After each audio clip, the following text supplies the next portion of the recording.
Welcome, everyone. Welcome to the second session of our Women's Major Group monthly meeting series, Until All of Us Are Free, an intersectional feminist fishbowl series. Today, we are joined by an amazing group of Women's Major Group feminists who will be speaking to Indigenous women's rights and Indigenous peoples' rights. We'll get started in just a minute, just waiting for more folks to join. In the meantime, we did want to announce that interpretation is available in Spanish, French, and English. And one of our speakers will also be speaking in Spanish. So if you would like to just listen in English, you should also click English. You can find it in the globe at the bottom of your screen, and the instructions are also in the chats in each language. Our accessibility and safety coordinator for this call is Shanaz. You can always write to her in the chat if you have any accessibility, safety, or connection concerns. I'd also like to note that this meeting is mostly only open to Women's Major Group members and folks that we have invited in our intersectional feminist spaces as participants. We'll record the first hour of the meeting and share it to our YouTube and social media channels as a resource. The open discussion at the end of the call will not be recorded. And as you can see on the screen in this meeting series, it is also of utmost importance that we cultivate a safe space, centering the demands, the voices, and analyses of those most marginalized in our feminist movements. For this reason, discriminatory remarks, hate speech, the denial of self-proclaimed identities, anti-rights discourse, and other forms of discrimination against the folks and groups speaking in these meetings will not be tolerated. If such an incident occurs, the person will be removed from the Zoom platform after being given one warning. So yeah, very important to keep this a safe space. It's like an integral part of the series. But without further ado, now that we've gone through some of the logistics, I'd like to pass the floor to our Latin America and Caribbean organizing partner, Mabel Bianco, who will moderate our meeting today. Thank you. Thank you, Andrea, and welcome to all of you. Good morning, good afternoon, good night. It depends. For me, it's good morning here in Argentina. I'm Mabel Bianco from Argentina. My organization is Fundación para Estudio e Investigación de la Mujer, and I'm the facilitator for Latin America and the Caribbean.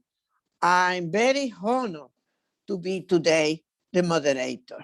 As you know, these meetings are a series of meetings we are doing, organizing through the Women Major Group in order to discuss, present, consider how in this period of time in which we are having so many push and problems that the anti-rights movements also inside the civil society and the women's groups are moving and are growing.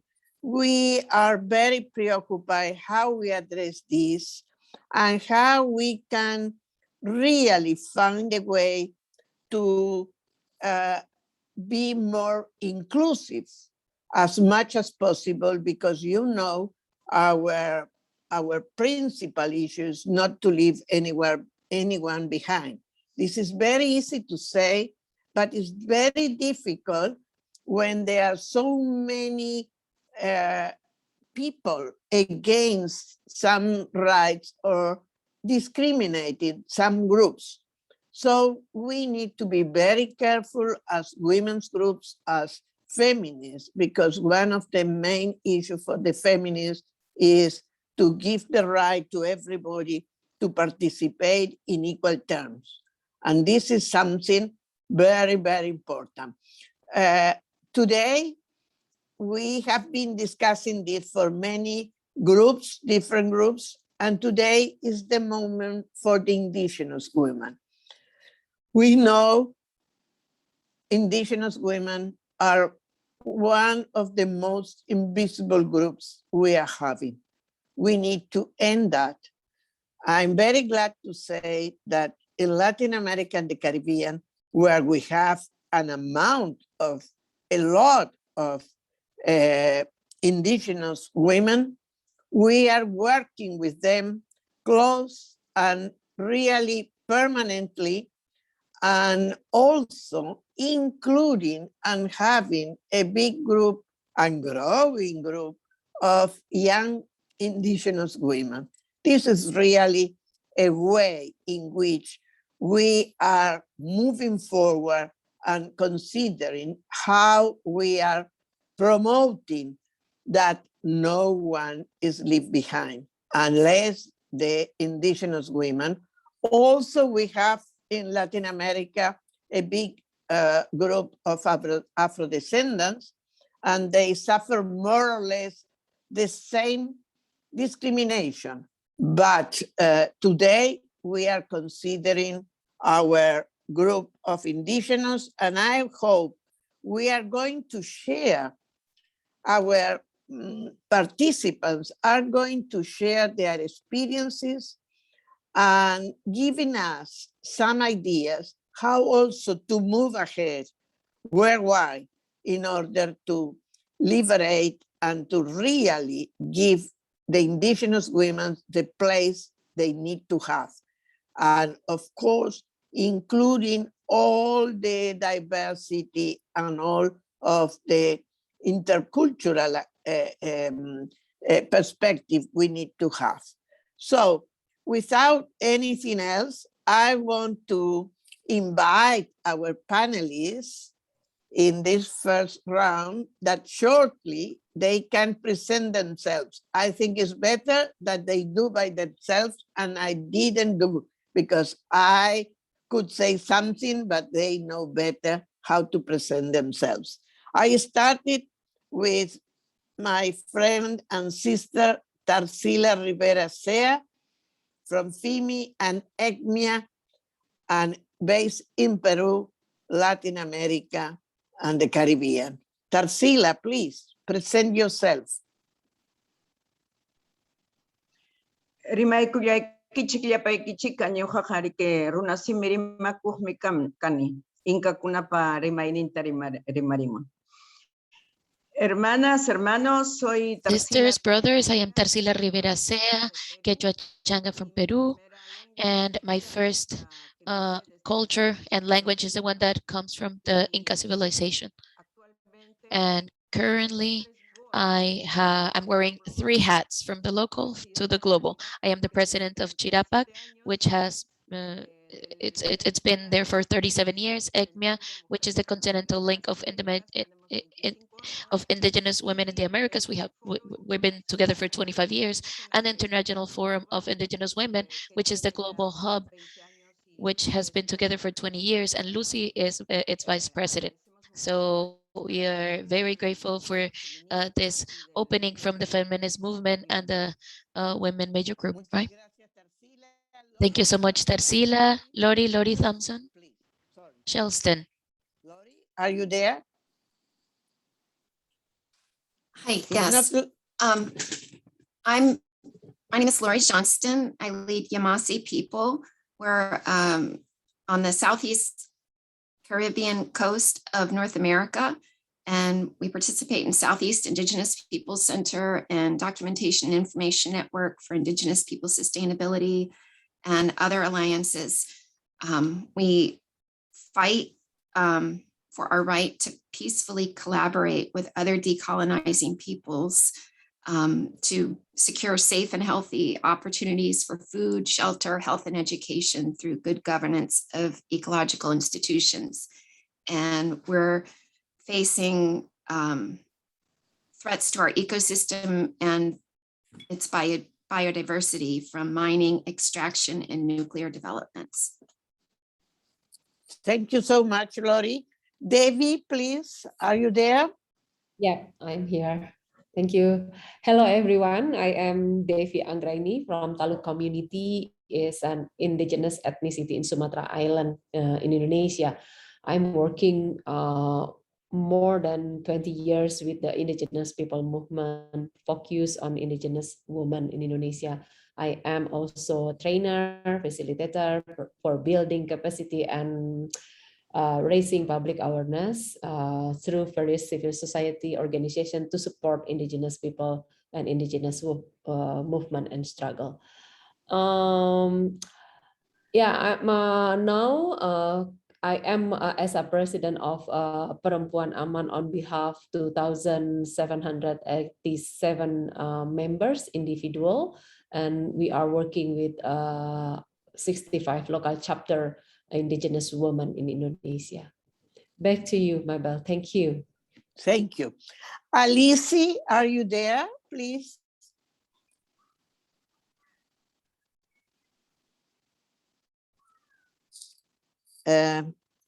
If Alice is not, I'm going to ask Lucy. Lucy? Yes, thank you. Good afternoon, good morning, good evening. Thank you, Mabel, for welcoming us and asking us to introduce ourselves. I'm Lucy Mulenkei, an indigenous Maasai woman from Kenya. I am a director of the Indigenous Information Network, founder member of African Indigenous Women Organization and the Indigenous Women and Biodiversity Network, and FIMI, the International Indigenous Women Forum, where Tarcila already has indicated I'm the vice president, and she's our president of the organization. I'm also a regional representative of different other organizations. Among them is International Indigenous Forum on Biodiversity and other different networks. And I'm glad to be able to continue networking with the Women Major Group. And good, I'm looking forward for the meeting. Thank you. Thank you, Lucy. And again, is Alice with us? I didn't see in the list. Maybe she couldn't connect. No, seems to, Alice, are you there? Yeah? I see her photo there. No, seems to be she's not. Okay, if she's coming, we are going to allow she to present herself. Let's see, maybe she's coming a bit late or have some problem. So thanks so much, all of you, to be presented. And let's start now with our first question. For this question, you have 4 minutes and each of you, and you could start, if you want, putting your hand up, or maybe I call each of you in the order and you can answer. So the question is, how is settler colonialism perpetuating across UN spaces, as well as how is it part of the very colonial history of the UN? Who wants to start? If not, I call. Would you like to start, Tarcila? Empezaré entonces. I will start. Okay, thank you so much, and congratulations for the space, which allows us to get to know each other better and to listen to each other. In the first place, I want to acknowledge that there is an improvement in the acknowledgement of the rights of indigenous women to participate in these spaces. So there is a mutual effort from the indigenous women who have been making an effort to come into these spaces, which from the beginning we were perceived in a strange way, but we learned a lot from the feminist space, from the feminist movement. And today we can say what Mabel has said, that we have advanced and we are in a process of building dialogue, a dialogue to build movement, and mainly especially because of the acknowledgement of rights in terms of gender. Now, going back to the question, I want to share with you that around the world, indigenous peoples are around 480 million, according to the OITEKE data, the latest. And in the region, we are 55 million. And women are, if we're 50% in the region of Latin America and the Caribbean, between 55 million, 55 would be half, like 25 million, close to 30 millions more or less, because very often data is not realistic and doesn't capture everyone. So we are not few. Having said that, I want to start saying that the topic of colonialism persists through time, and now we're more than 500 and something years in the region. And what we need to say clearly is that it's been a process in which states have been established with a political vision of the exercise of power, which is completely unilateral, monocultural, monolingual,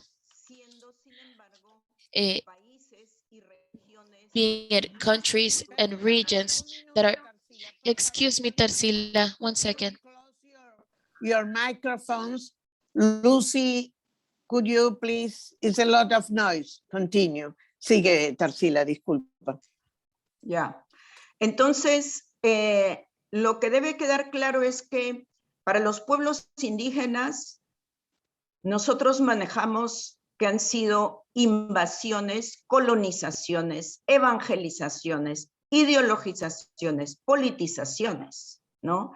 Y todo esto tiene una carga que hoy podemos decir claramente que se ha ejercido el poder y se han establecido los estados-nación desde una mirada totalmente unilateral.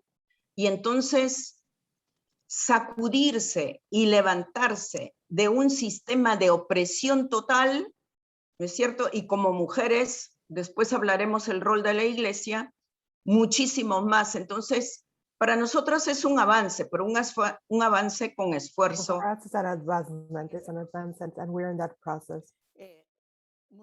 Thank you, Tarcila. Seems to be the English interpretation has any problem. Please take care. Lori, now could you? Lori, are you ready? Yes, progress is shown just in that we're having this meeting to address degrees of women's freedom. So that is one place we've addressed colonialism, but nobody is free until every body is free, including the UN. And the UN as a body needs to be freed from hostage-taking nuclear states, especially permanent Security Council members that influence the UN with the implicit violent threat of nuclear holocaust that would kill the families of decision makers. So it's hard. That's a colonialism that's built in from the beginning.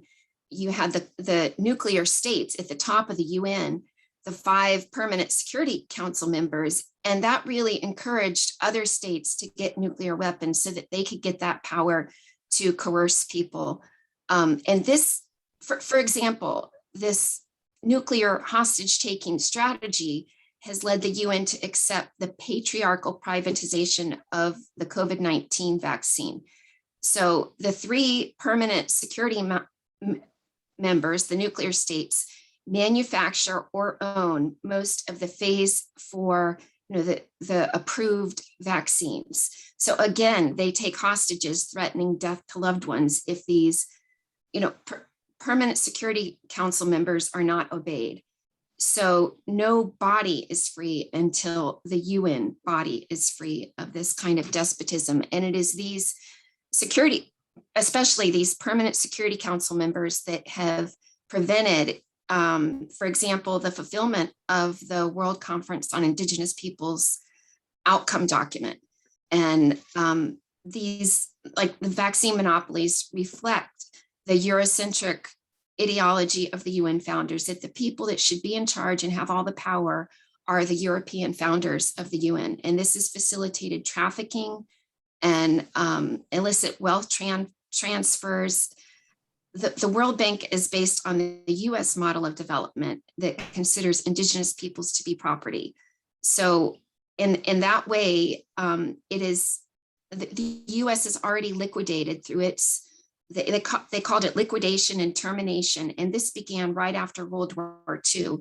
The US liquidated indigenous peoples and then spent a good portion of, used a good portion of their wealth that was put into the US system to help Europe after World War II. And that gave them a lot of influence over Europe. And today, nobody is addressing, you know, the US violations against indigenous women worldwide. The US still does not endorse or implement the UN Declaration on the Rights of Indigenous Peoples, or the American Declaration, or the ILO 169, or CEDAW, or the International Covenant on Economic, Social, and Cultural Rights. So this is systemically oppressing indigenous peoples globally. So by using indigenous peoples as a commodity, for example, the data, and data is another way that indigenous peoples are inherently oppressed by the UN, because it all comes through the states. And the World Bank keeps the data on indigenous peoples because the World Bank keeps the wealth of indigenous peoples. So all of that data is filtered through the World Bank that has an inherent conflict of interest. And there's not a good way for indigenous peoples, and especially indigenous women's collective bodies, to seek justice when there's no, you know, it's inherent in the structure of the UN that there will not be international banking regulation. All of that regulation that is there comes through the back rooms with the Europeans making the private decisions. And one of those is the US that is eliminated, it will not be reviewed. So they have complete impunity to traffic, for example, Yamasi women and children, and claim our territories and resources without any review or investigation of what's going on. And this is done globally. It's in their global policies also. So I think if we had more methods of asserting the ILO 169, that's part of the inherent UN structure, that the ILO conventions are not seen as central, but our territories are being claimed by conservationists that want to put 30% of the world's, Please. Oh, is time up? Biological diversity biospheres into a conservation system, and there's no review for this. We don't have any methods of reviewing this. Thank you so much, Lori. Devi, please. Yeah, for me, I hope I can make it short. Colonialism at the UN was perpetuated. By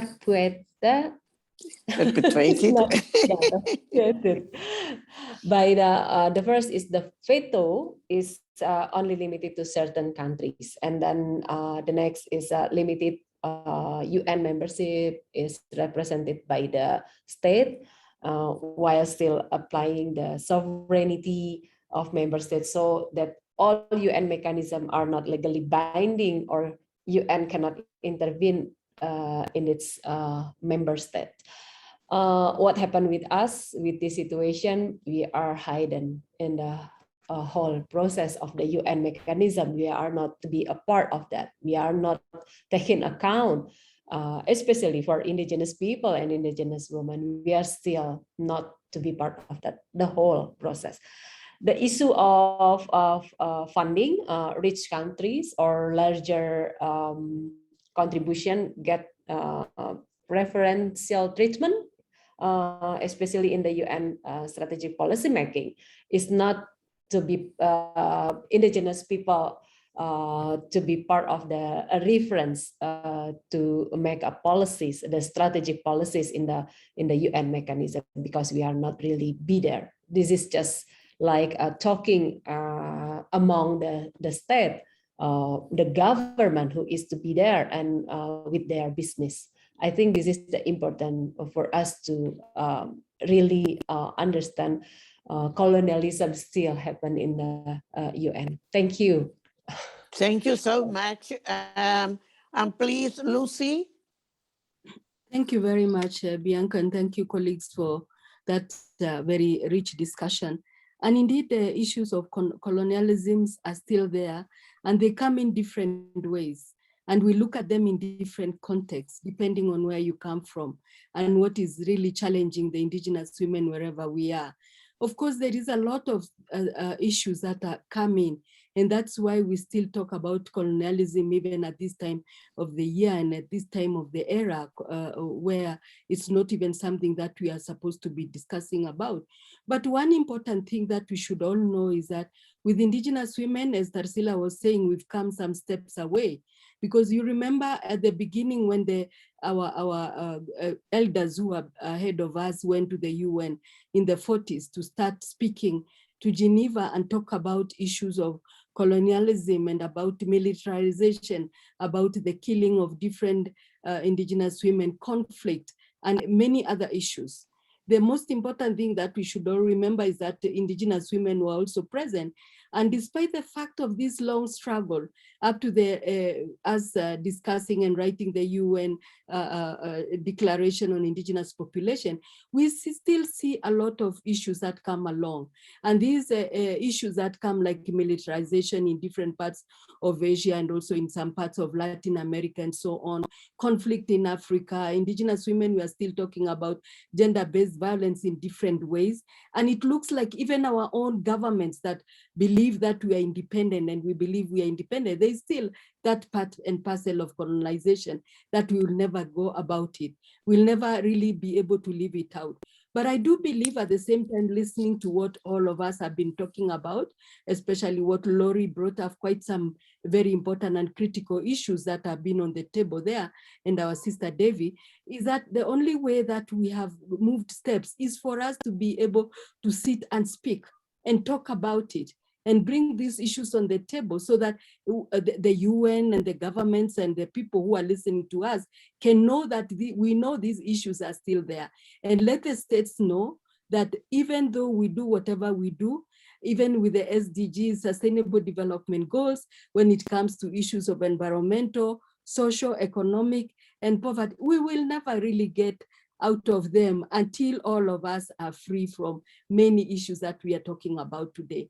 So we are still in a world where we feel that some of the communities, indigenous communities we work with, don't even know if they have ways of that they could be able to speak on themselves.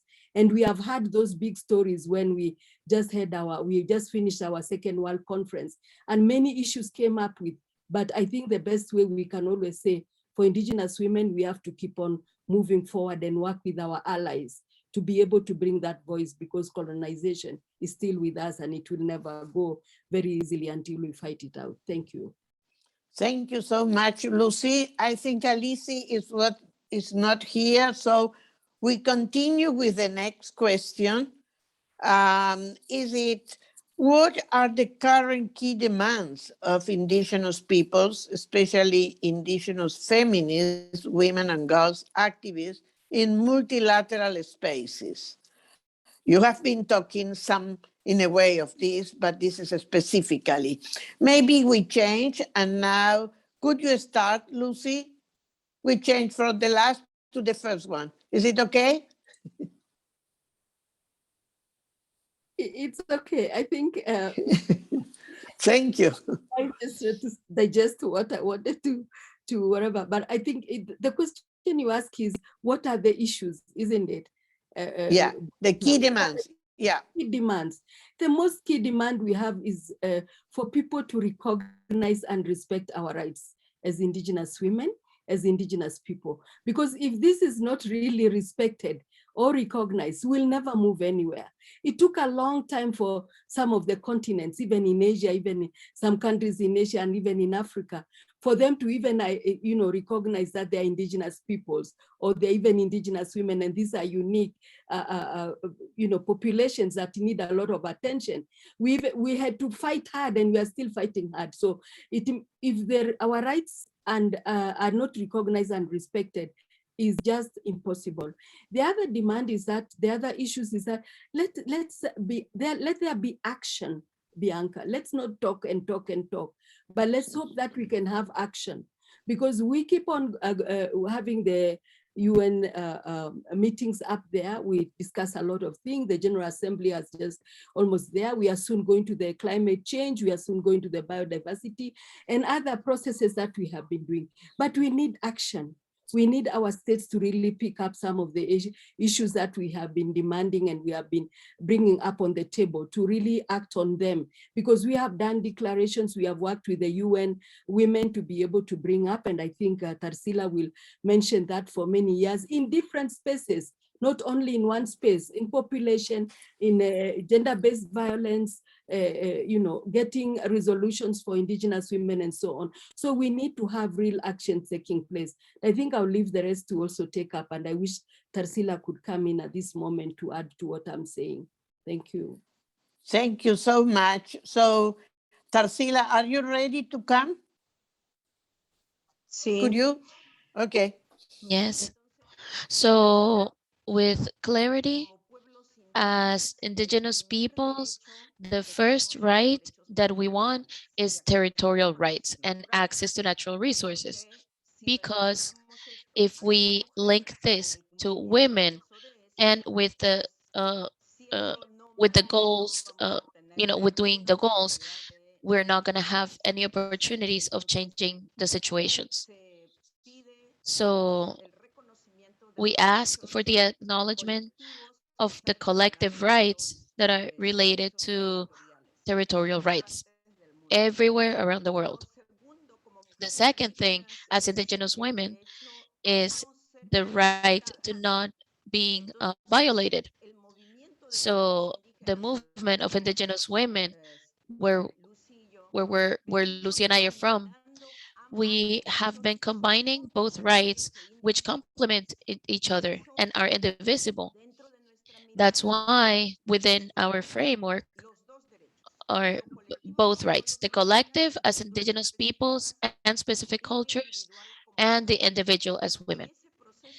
In that process, we relate everything to the impact of climate change with the illegal appropriation of our knowledges and resources, and more than anything, with the impact of extractivist industries, which are truly against what the states committed to in international stages, such as the consent that the indigenous peoples gave, and the concept of free will, self-determination, which as indigenous peoples we bring it to the collective and also to the individual ways. And the specific agenda of indigenous women is complemented between the collective and the individual. And violence, the struggle and the eradication against violences is a priority agenda from indigenous women and the youth, because we're talking about vulnerable sectors that have not been included in public policy. So when we see information about teen pregnancy, feminicide, sexual violence, femicide, deficit in access to justice, to health, to education, and to political participation, well, indigenous women are in the pending agenda, right? We are, in second place. And this now talking on a global level and building bridges with the movement of women, right? Thank you, Tarcila. And now, Lori, are you there, Lori? Yes. tenure security is crucial, and it helps women support each Indigenous people's justice system, each of our own justice systems. And it also gives us an advocacy base for external justice measures. So tenure security helps us protect our personal and collective bodies of women. And that, again, the World Conference on Indigenous Peoples says that should be advocated through the ILO 169 and Articles 10, 32, and 26 to 30 of the Declaration. So this helps if we get tenure security, and I'm putting it that way so that we can make alliances across other marginalized women. Tenure security would protect us from outside interference as we strengthen our economies. So women are running the economy for many Indigenous peoples. And to do that, we need control of our own markets. So it's beyond just what the World Bank calls titling. So the World Bank has numbers on Indigenous peoples because states say, oh, we have titled this land to the people. But in reality, like Lucy said, we need real action. So I'm saying tenure security, but it is just what Tarcila said about territorial rights. We need this kind of tenure security or territorial rights gives Indigenous women more power to manage food and water systems that help us to access justice mechanisms. If we don't have our daily needs, we cannot advocate, we cannot bring anything forward. And that's why if tenure security or territorial rights can reduce rates of women suffering violence, disappearing, trafficking, incarceration, and a lot of ecological destruction, pollution, greenhouse gas emissions. So tenure security would promote not just making Indigenous women's bodies free, but environmental sustainability and resilience. Thank you so much. Devi, are you? Yeah, thank you. Recognition Indigenous people as a subject is that important with the bundle of rights inherent of its identity. It's a part of the ancestral domain and knowledge and authority, especially for Indigenous women. If we look at that, we had collective rights as Indigenous women too, and we still facing the situation, patriarchal and feudalism in the community and then the public areas. That's why this important for us. Recognizing of Indigenous people, its mean is to be part of the struggle of Indigenous women to be visible.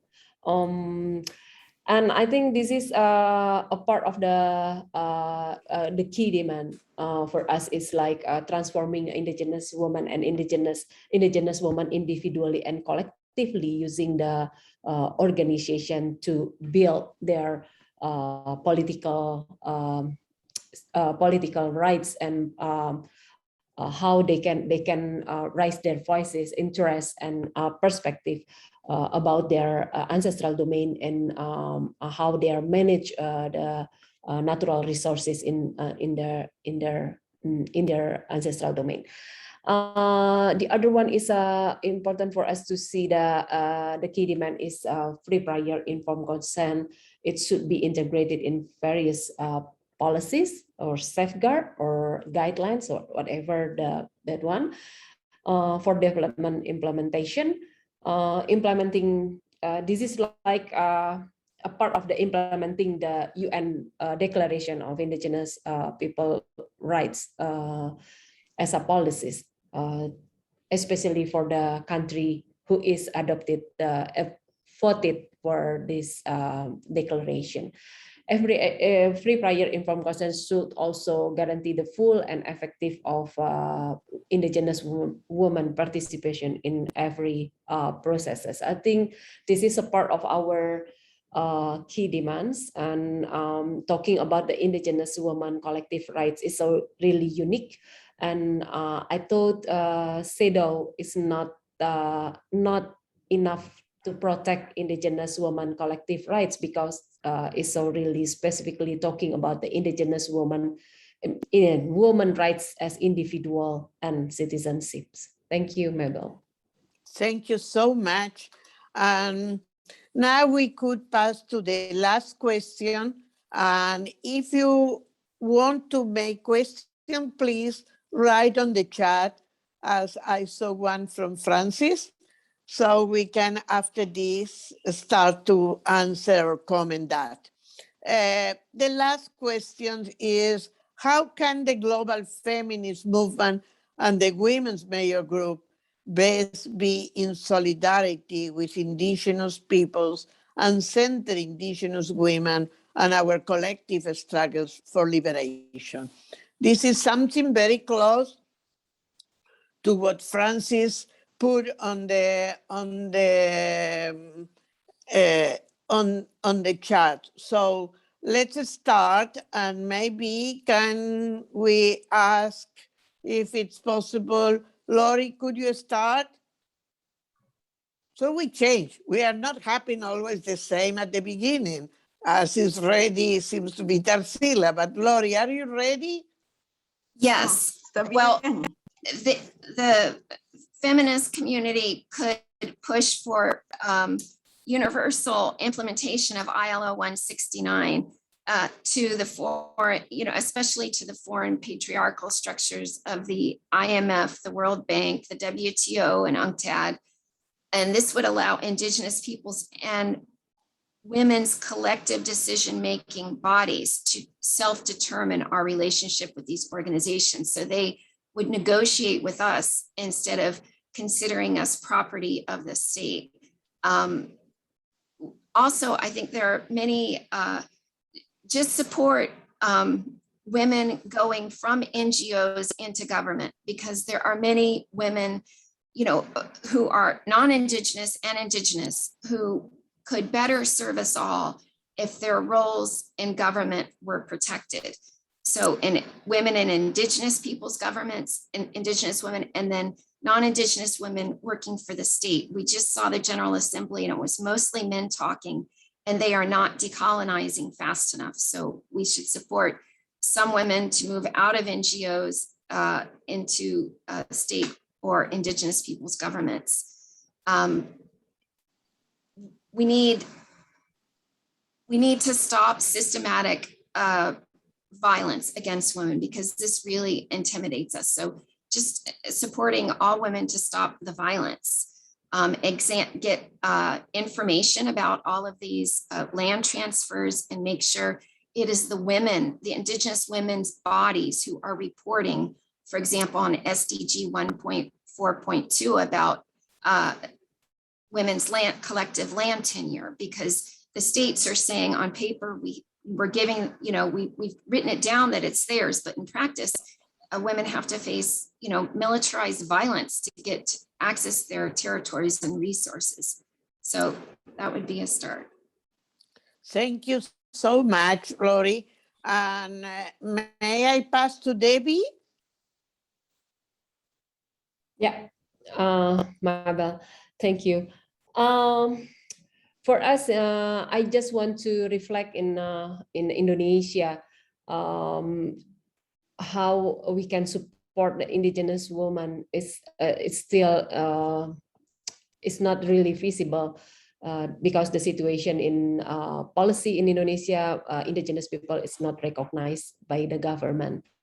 And it's a bit difficult for us because with this situation, affirmative action is not enough for us. That's why we need support from the women major groups or other feminist movement to bring our voices to be understanding with the what the different the indigenous woman with others women is, because we had a unique situation.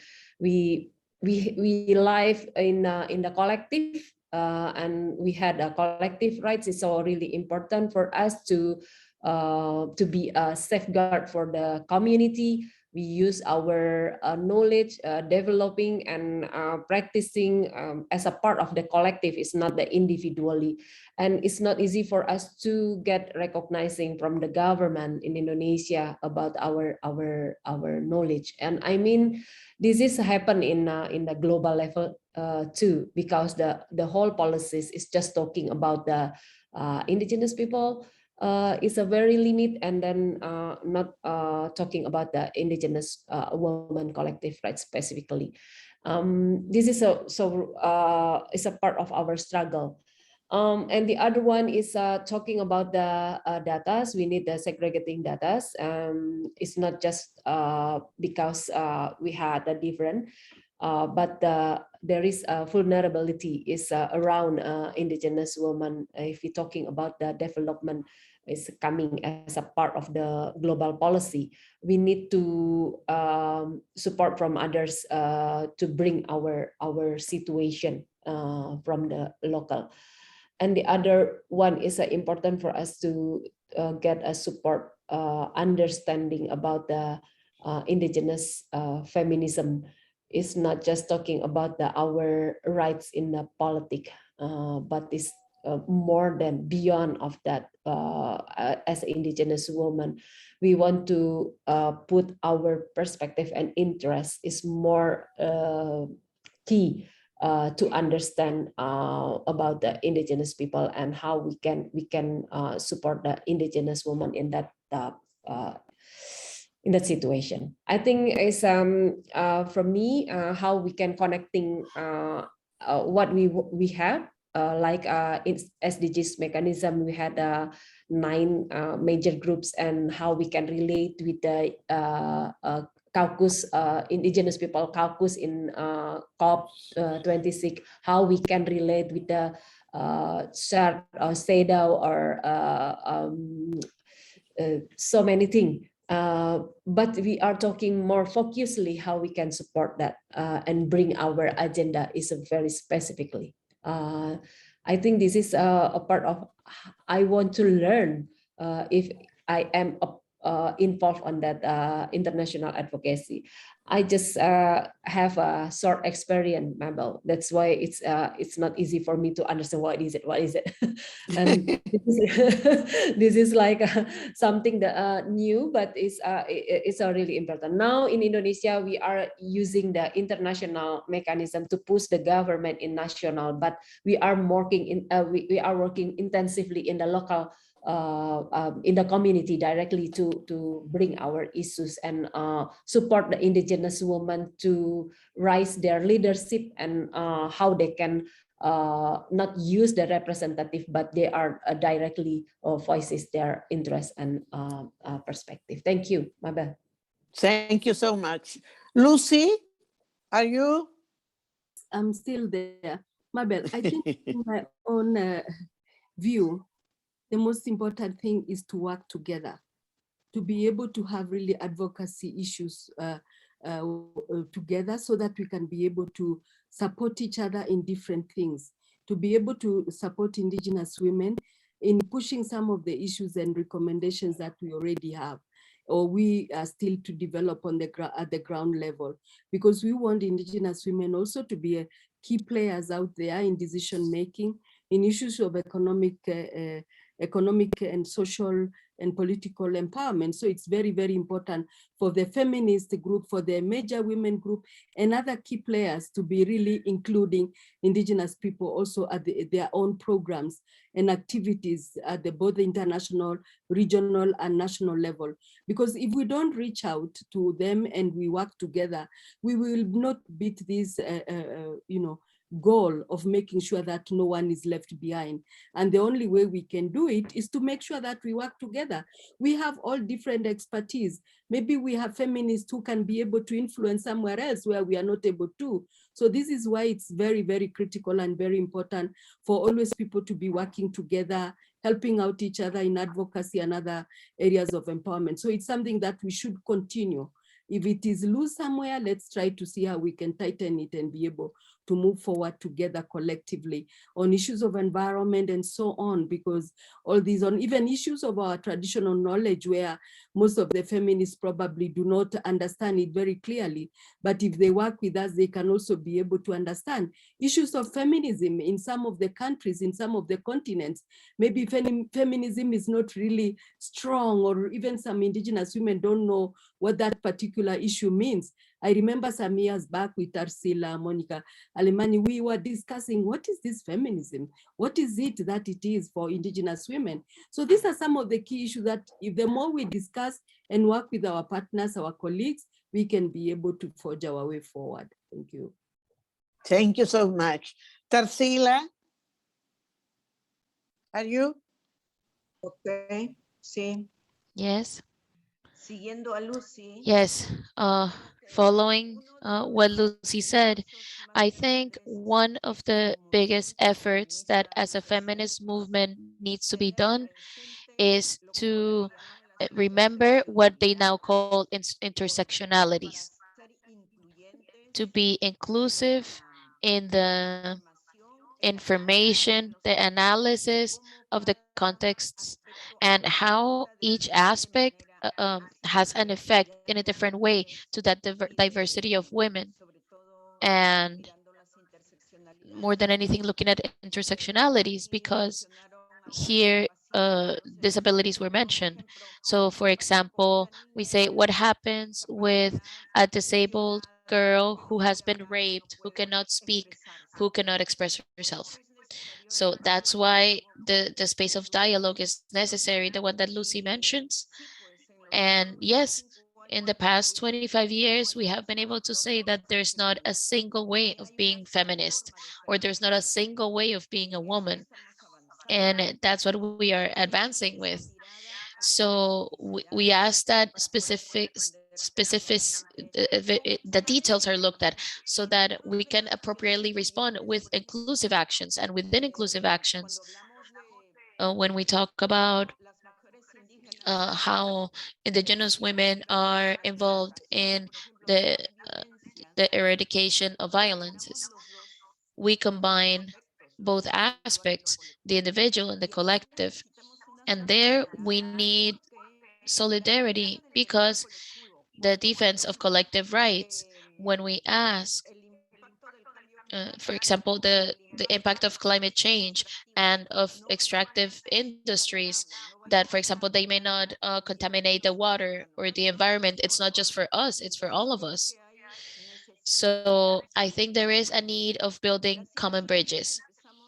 Indigenous women started, at least from the local level, with something that we would see in the public stage: silence of the word.